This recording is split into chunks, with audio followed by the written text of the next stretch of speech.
रोशनी का कारवां। इस कार्यक्रम के प्रस्तुतकर्ता हैं स्कोप फाउंडेशन और राजीव गांधी फाउंडेशन।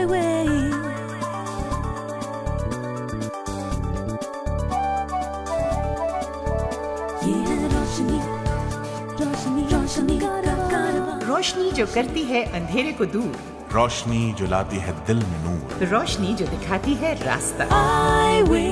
ये है रोशनी का कारवां। आदाब, नमस्कार। ये है सलीमा रजा और ये है अरशद इकबाल और आप सब सुन रहे हैं अपना वही पसंदीदा प्रोग्राम आई वे, ये है रोशनी का कारवां। जी हाँ, और ये हमें हर हफ्ते आपको याद दिलाने की जरूरत नहीं कि ये वाकई आपका मनपसंद प्रोग्राम है। दोस्तों, किसी मंजिल को पाने की ख्वाहिश इंसान के अंदर एक यकीन, एक एतमाद, कॉन्फिडेंस पैदा करती है, जिससे एक नई ताकत मिलती है। बिल्कुल ठीक। और जिस इंसान के अंदर ये यकीन, ये कॉन्फिडेंस होता है, वो न सिर्फ अपने लिए बल्कि सारे समाज और मुल्क के लिए काम करता है। गांधी जी की एक बड़ी खूबसूरत सेइंग है, कोटेशन उनकी मुझे याद आई कि be the change you want to see. क्या बात है, क्या बात है, क्या बात है। इस वक्त शायद ऐसे लोगों की ही जरूरत है। जी नहीं, ऐसे लोगों की हमेशा जरूरत रही है, रहेगी। दोस्तों, आज हमारे इंटरव्यू में जो हमारे मेहमान हैं उनका नाम है दिनकर शर्मा। पानीपत के रहने वाले दिनकर की आंखों की रोशनी बचपन में गिरने की वजह से चली गई थी। सलीमा, एक बहुत ही इंटरेस्टिंग बात इनके बारे में बताऊं कि ये दृष्टिहीन हो गए थे, लेकिन जैसे हम लोगों की माओ ने हमारी पिटाई कर करके हमें सीधा किया ना, या करने की कोशिश की। हाँ। इनकी माँ ने भी इन्हें नहीं छोड़ा। वो उनकी परवरिश उन्होंने बिल्कुल इसी तरह से की। साथ ही उन्होंने दिनकर को उनकी जो मौसीकी और म्यूजिक की जो सलाहियतें थी उनको बढ़ाने के लिए, उनको चमकाने के लिए उनकी हौसला अफजाई भी की, उनकी तंबीह भी की। जी जी जी। दोस्तों, दिनकर की जिंदगी और उनकी कारकर्दगी पर बात करेंगे हमारे साथी जॉर्ज इब्राहिम, और साथ ही साथ अपने संगीत का सुरीलापन, उसकी क्षमता का एक नमूना भी पेश करेंगे।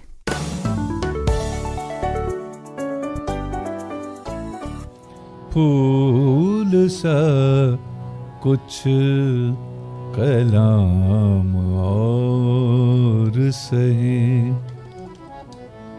एक गजल उसके नाम और सही, फूल सा कुछ कलाम और सही।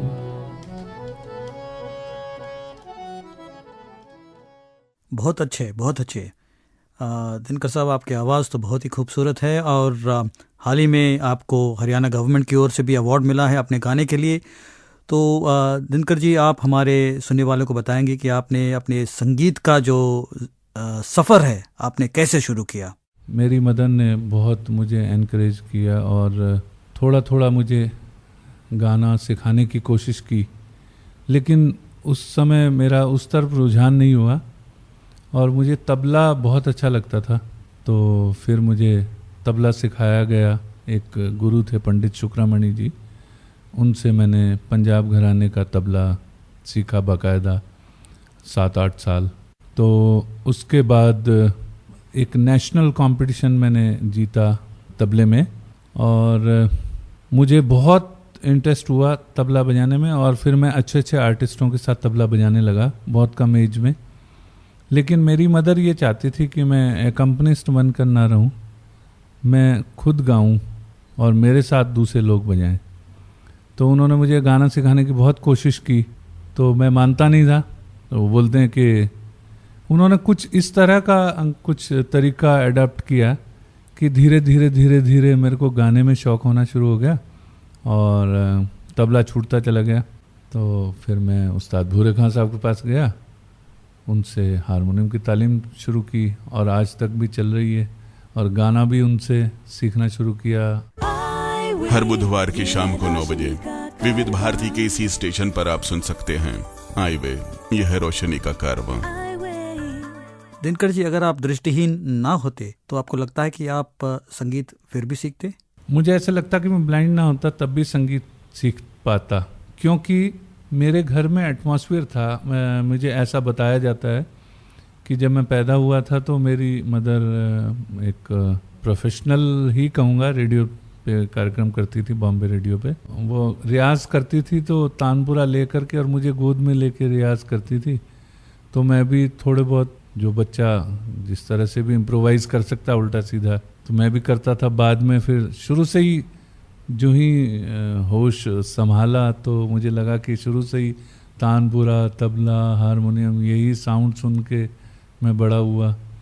किन किन आर्टिस्ट के साथ आपने काम किया है, ज़रा हमारे सुनने वालों को आप बताएंगे? हाँ, जैसे पंडित जसराज, प्रभा अत्रे जी, गिरिजा देवी जी, और पाकिस्तान के हुसैन बख्श, परवेज़ मेहंदी, फिल्म के लोग सुलक्षणा पंडित, हंसराज हंस, ये भी हैं। और ज़्यादातर ये जो पॉप एल्बम्स आप सुनते हैं पंजाबी बेस्ड हैं, उनमें ज़्यादातर एल्बम्स में मेरा ही बजाया हुआ हारमोनियम आप सुनते हैं। चलिए दिनकर साहब, आपका ही गाया हुआ रिकॉर्डेड एक श्लोक सुनते हैं। कर्मण्यवाधिकारस्ते मा फलेषु कदाचन मा कर्मफल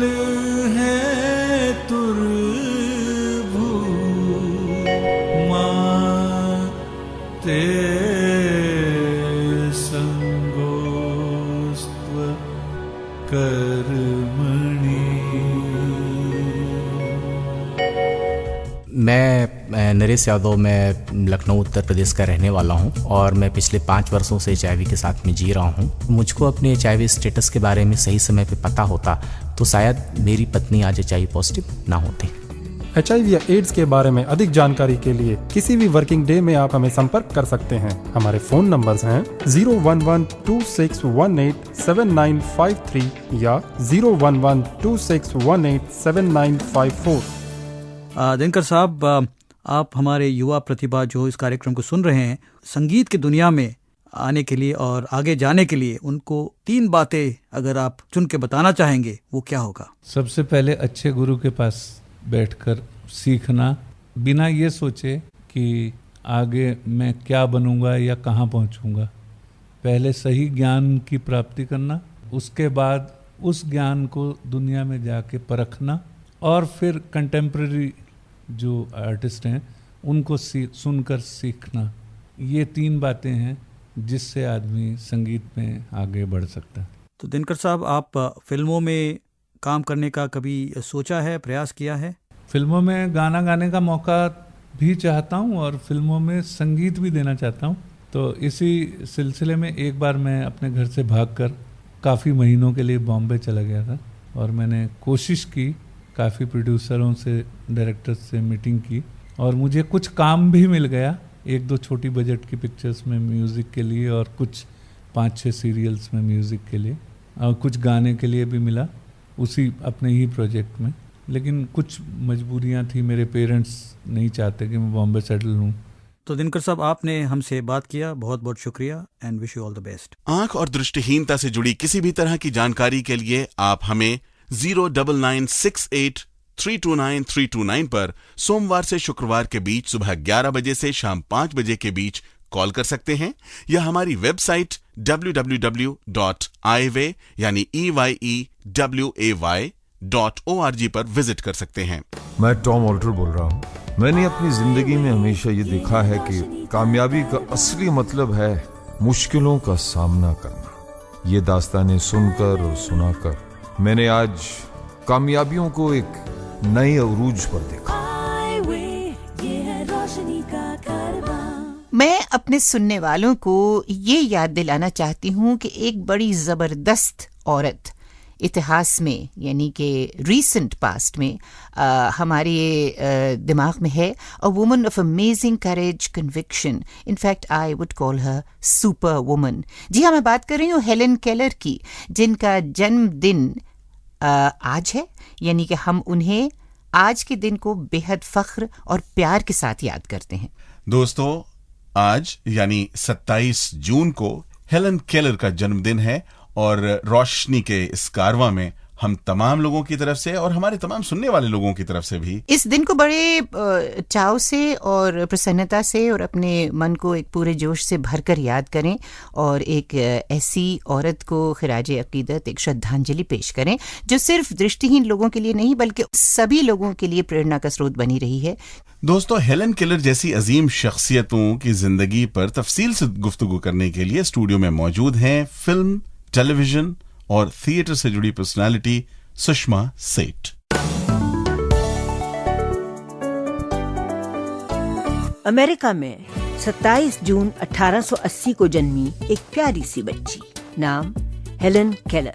1.5 साल में ही बीमारी ने उसे दृष्टिहीन और बहरा बना दिया।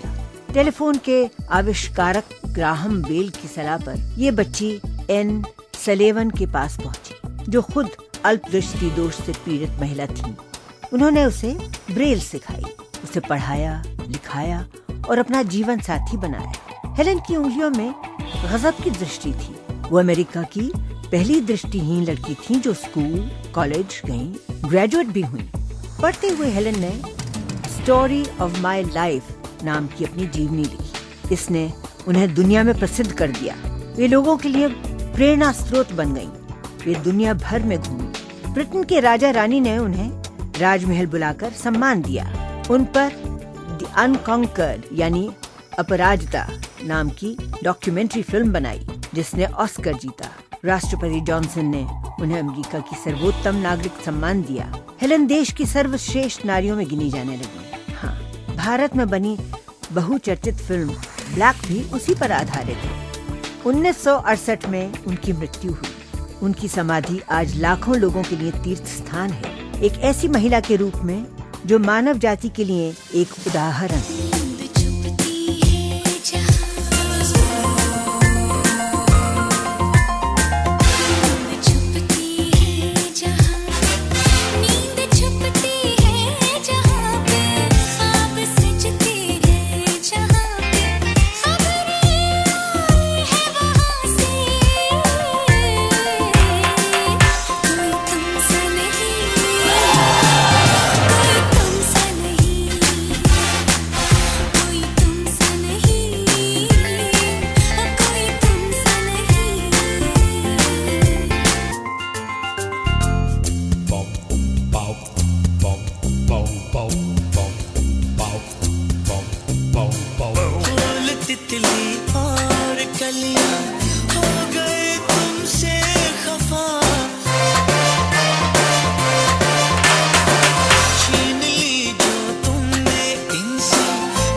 मैं नरेश यादव, मैं लखनऊ उत्तर प्रदेश का रहने वाला हूं और मैं पिछले 5 वर्षों से HIV के साथ में जी रहा हूं। HIV एड्स से बचने के लिए हमेशा HIV टेस्टेड ब्लड का प्रयोग करें, नई सिरिंजेस का उपयोग करें और सदैव कंडोम का प्रयोग यौन संबंध के दौरान में बनाएं।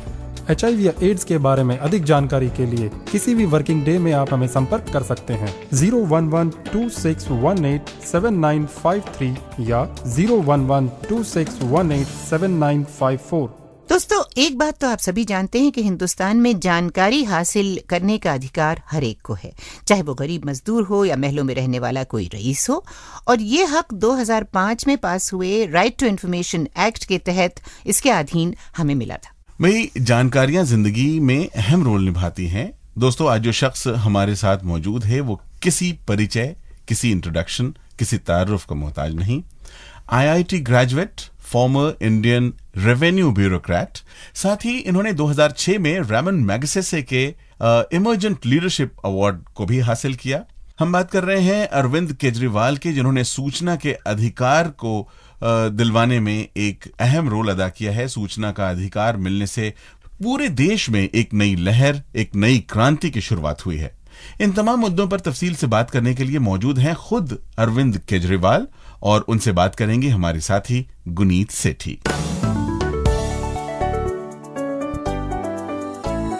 मिस्टर अरविंद केजरीवाल, मेरा सबसे पहला सवाल, सूचना का अधिकार यानी राइट टू इंफॉर्मेशन क्या है? ये सुप्रीम कोर्ट के एक जजमेंट से निकलता है जो 1976 में पास हुआ था, जिसमें सुप्रीम कोर्ट ने कहा था चूंकि हम जनतंत्र में रहते हैं और जनतंत्र में जनता मालिक होती है और सरकार एक तरह से उनकी सेवा करने के लिए है, इसलिए जनता को यह अधिकार है जानने का कि उनका सेवक किस तरह से काम कर रहा है। चूंकि लोग टैक्स देते हैं, ये टैक्स का पैसा जनता का पैसा है, इसलिए जनता को यह जानने का अधिकार है कि उनका पैसा किस तरह से इस्तेमाल हो रहा है।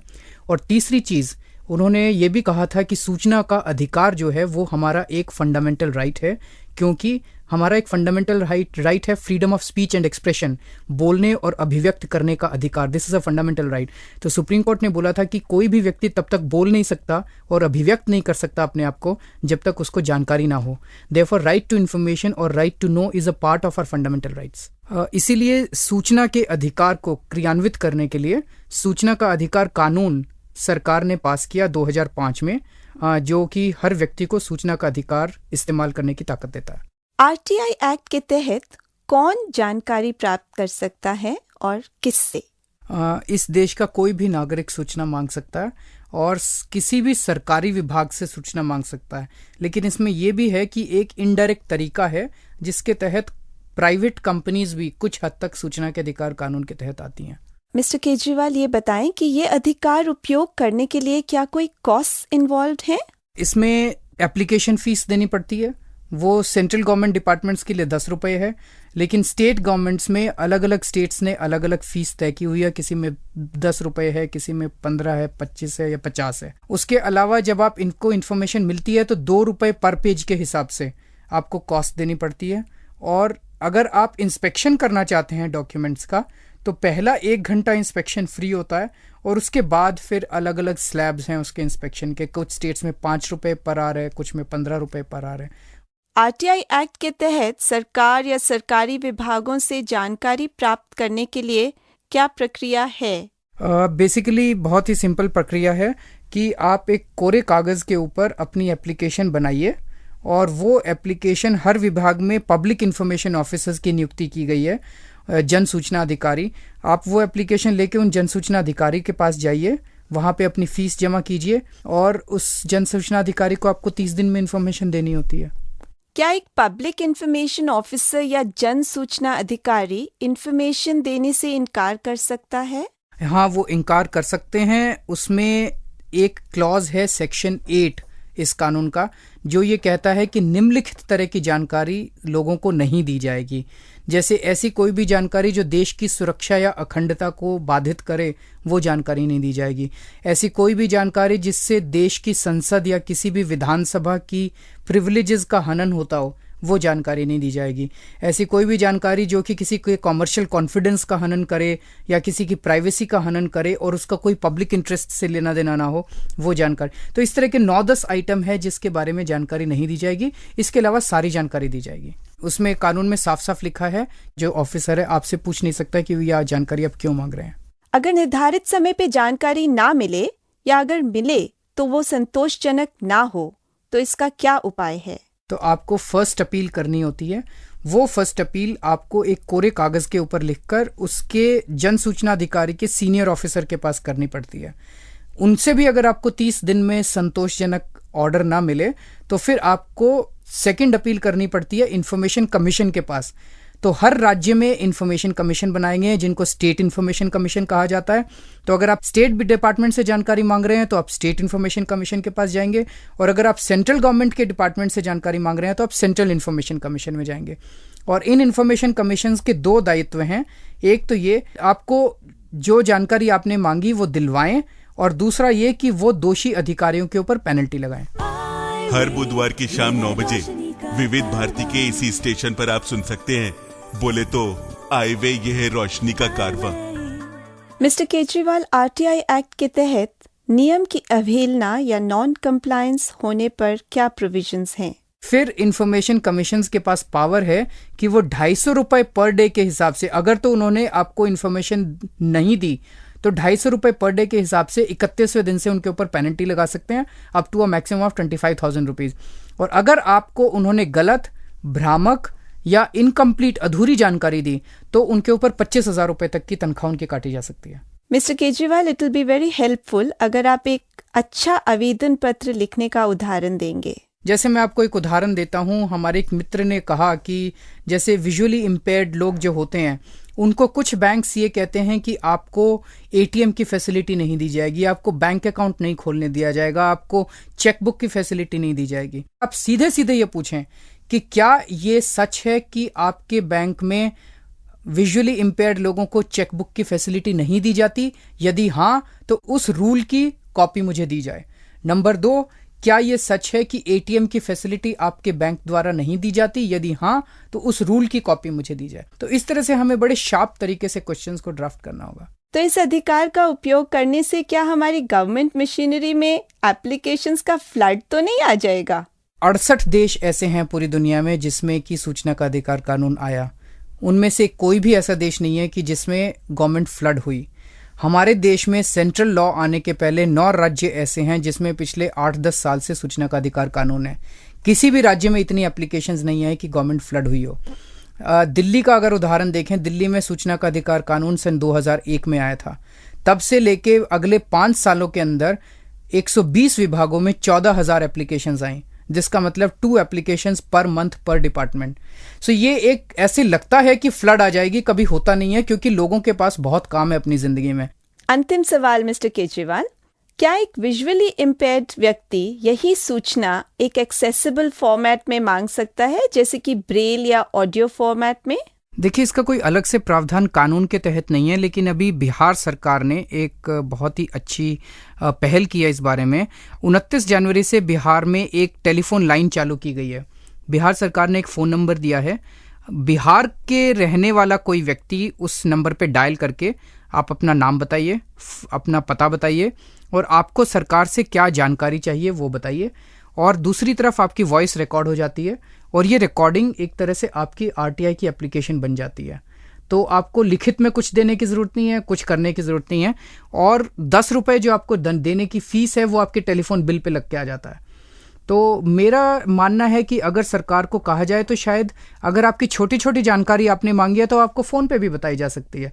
तो आप इस तरह से फ़ोन के ऊपर एप्लीकेशन जमा कर सकते हैं और फ़ोन के ऊपर आपको जानकारी भी मिल सकती है। अधिक जानकारी के लिए हमारे आई वे हेल्प डेस्क 09968329329 पर सोमवार से शुक्रवार के बीच सुबह 11 बजे से शाम 5 बजे तक हमें कॉल कर सकते हैं, या हमारे वेबसाइट www.iway यानी EYEWAY.org पर विजिट करें। ये शाम मस्तानी मदहोश किए जा, मुझे डोर कोई खींचे तेरी ओर लिए जा।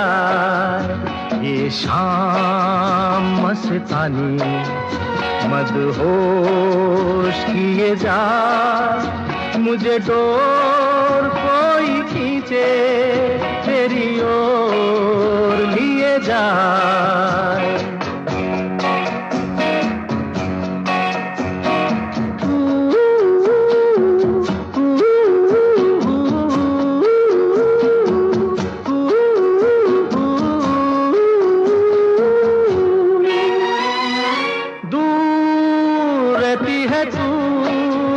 मेरे पास आती नहीं, होठों पे तेरे कभी प्यास आती नहीं।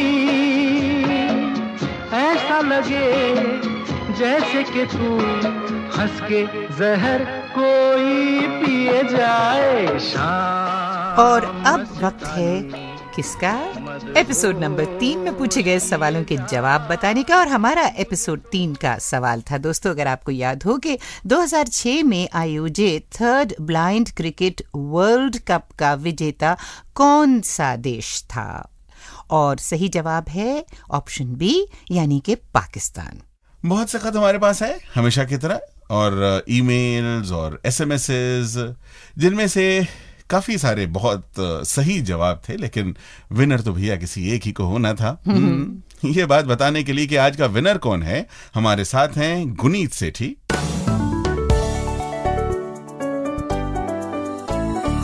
तो दोस्तों, आज के हमारे विनर अनंतनाग कश्मीर से हैं और उनका नाम है जुबैर अहमद नायक। दोस्तों, मैं आपको बता दूं कि हमारा देश भी कुछ कम नहीं था।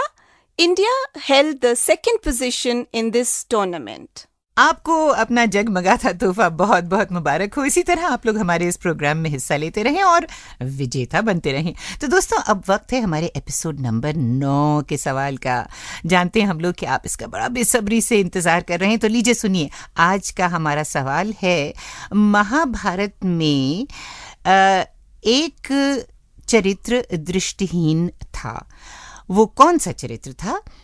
ऑप्शन है आपके। पहला, ए धृतराष्ट्र, बी गांधारी, सी भीष्म और डी द्रोणाचार्य। भाई, सवाल एक बार फिर से नोट कर लीजिए। What is the name of the character from Mahabharata who is blind? A Dhritarashtra, B Gandhari, C Bhishma या डी द्रोणाचार्य। और याद रखिए, जवाब भेजते समय अपना नाम, पूरा पता और एपिसोड नंबर जरूर लिखिए, वरना आपका जवाब शामिल नहीं किया जाएगा।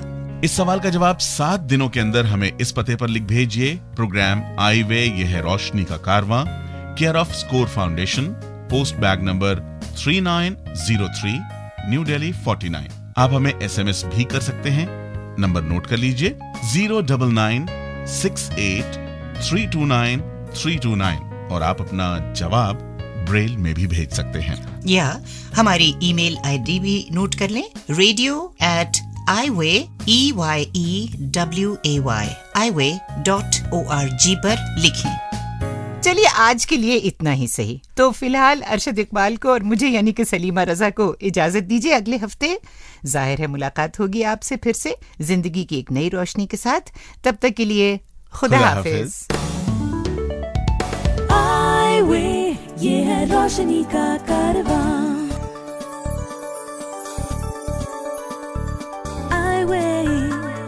इस कार्यक्रम के प्रस्तुतकर्ता थे स्कोर फाउंडेशन और राजीव गांधी फाउंडेशन। ये है रोशनी